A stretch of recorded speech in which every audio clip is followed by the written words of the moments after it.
Greetings people, it's Jared here, Wolfgang 1, back to do another Transformers review. I'm continuing with the Pretender theme. I can't remember for the life of me who asked for this, so apologies that I can't remember your name. But you suggested this figure, I thought that would be a good idea. And it turns out it wasn't such a great idea because the figure is, much like everything else in my collection, a piece of shit, but I will come on to that towards the end of the review. So ladies and gentlemen, we're going to crack straight on into this, and this is the review for Generation 1 Longtooth. Okay, so here's Longtooth in his most basic form of his alt mode. His full alt mode requires a piece to be attached to it, which I'll come on into in just a second when I show off the parts and that. I want to get this out of the way. The second wave Pretenders were a bit of an odd choice because, much like the first generation Pretenders, you weren't getting a hell of a lot for your money. Unless you fucking don't include some of the stupid accessories that some of them came with, the amount of accessories like shoulder pads and shit like that.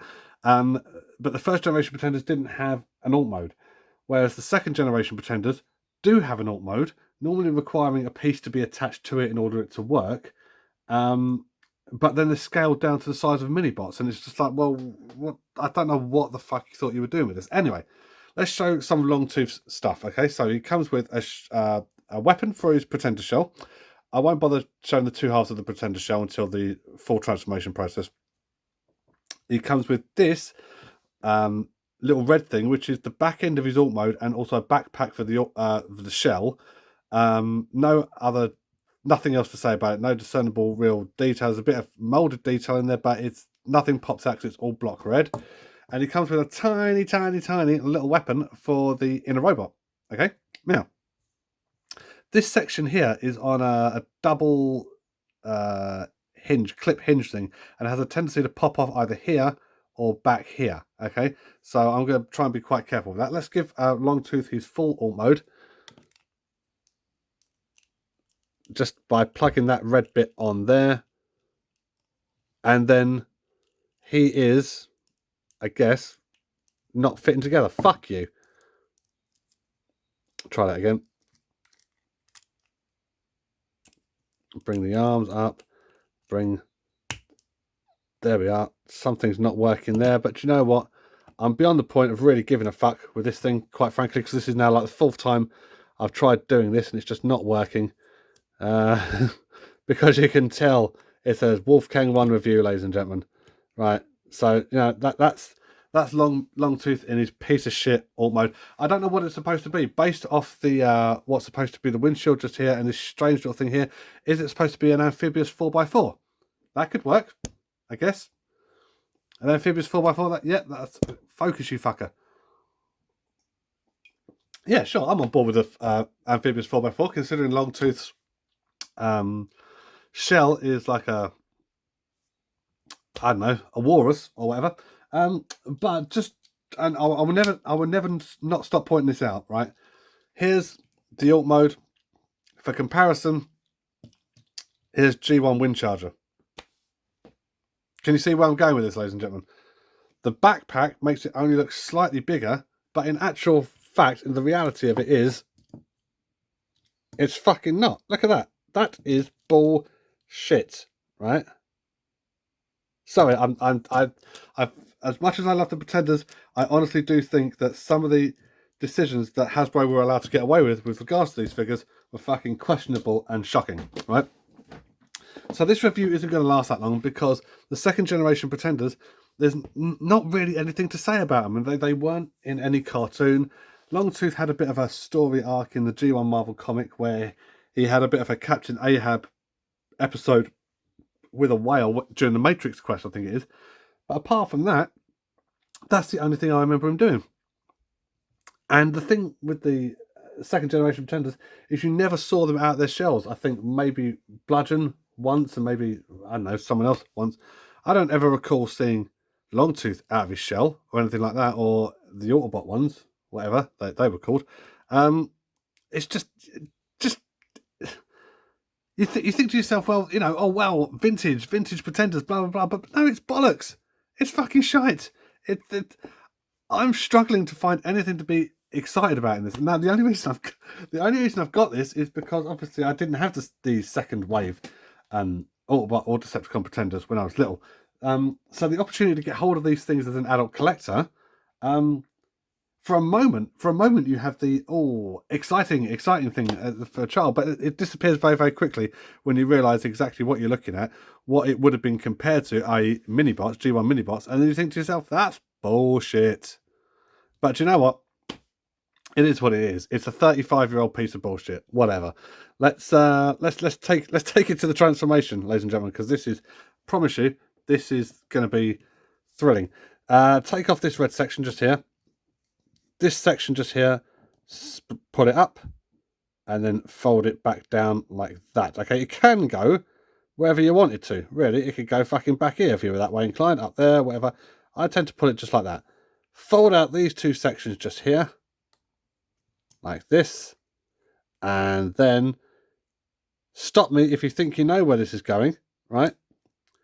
Stand the little cunt up like that, and ladies and gentlemen, that is Longtooth in robot mode. Just take a moment. Just take a moment to think, wow, that was a fucking underwhelming. And you'd be right. You'd be absolutely right. Articulation wise, well, the arms do that, and the legs do that for transformation. That's it. That's him. That's Longtooth. Let's give him his little fucking gun in his hands like that. And doesn't he look imposing? No. If the answer was no, you'd be absolutely correct. Let's transform G1 wind charger and side by side these fuckers. I'm sorry, but what were they trying to get away with, like normal price point on the second generation Pretenders? I don't know. I don't know what the price point was back then, but I promise you, whatever it was, if you bought one of these, you were being conned. They were not worth that money.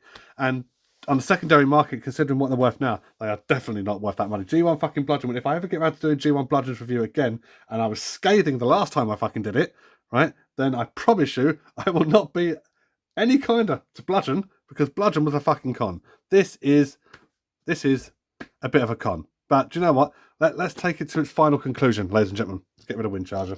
Let's bring that up. Get rid of this fucker. Let's talk about that.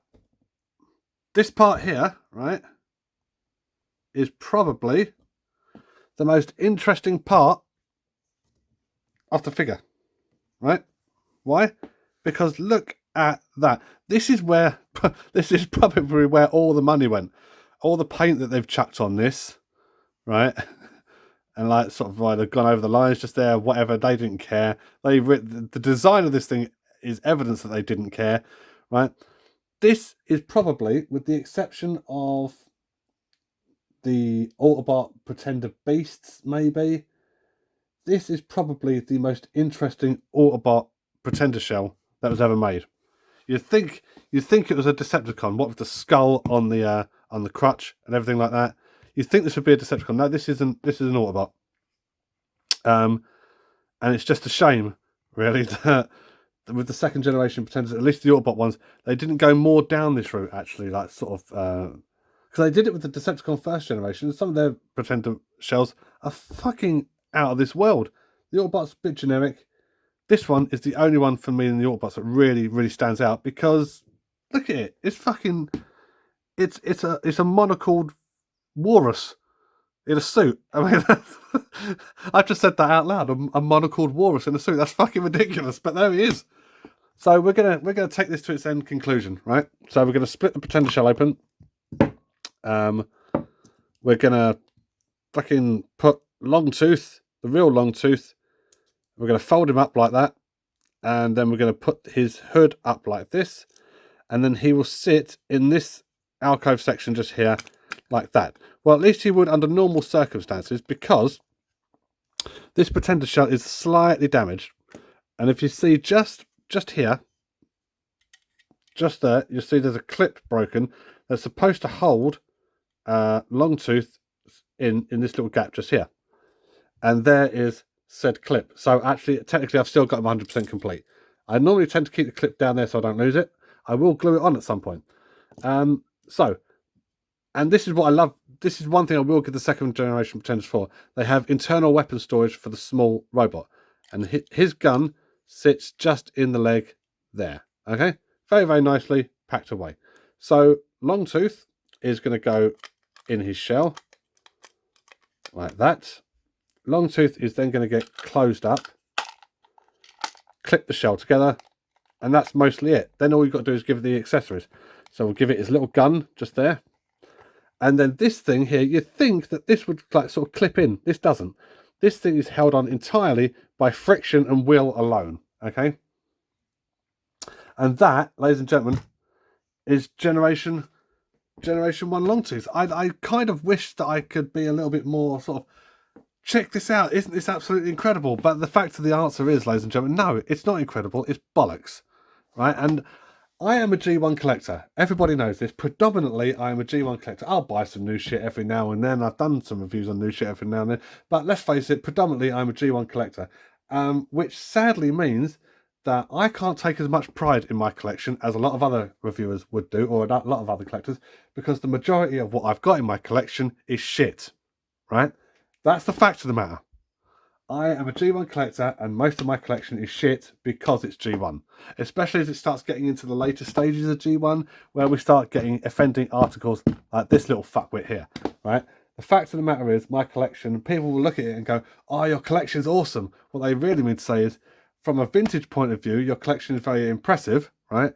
But from a toy perspective, your collection is a bit shit. In fact, it's not just a bit shit, it's very shit. And I'd be the first one to turn around and say, yes, I absolutely agree with you, because of shit like this. That's exactly why, ladies and gentlemen. But here he is, Generation 1 Longtooth. Articulation-wise, his arms will fucking spin round if you move them like that, okay? There's nothing else to it. There is nothing else to it. I don't know why I'm still talking. Ladies and gentlemen, thank you very much for watching this review. This is Gerard Gavin Barry, also known as Wolfgang1, saying Dwarf Pornstar 666. I will get the Generation 1 Scorponok review done for you at some point soon. Except that I remember the last time I did it, and it was a bit of a mammoth undertaking then, so you're just going to have to bear with me while I work out the logistics of my new way of doing things, okay? I will be back in the future with more reviews, more other shit going on, more 7 Days to Die. That's been coming out weekly. I do hope you've been watching that. If you haven't, go back and watch it. Leave me a comment, rate, comment, subscribe. All that stuff that people tell you to do, where if you do it, great. If you don't, then I'm not going to lose any sleep over it anyway. I'm just, you know, I'm just here trying to carve out my little piece of internet fucking history. So yeah, here we are. That's Generation 1 Longtooth, ladies and gentlemen, and he looks like exactly what he is. Could be quite interesting, but is ultimately just a massive letdown piece of shit. So thank you very much for watching this review, and take care. And when tomorrow comes, I feel you laying by me, like you ain't got nowhere else to go.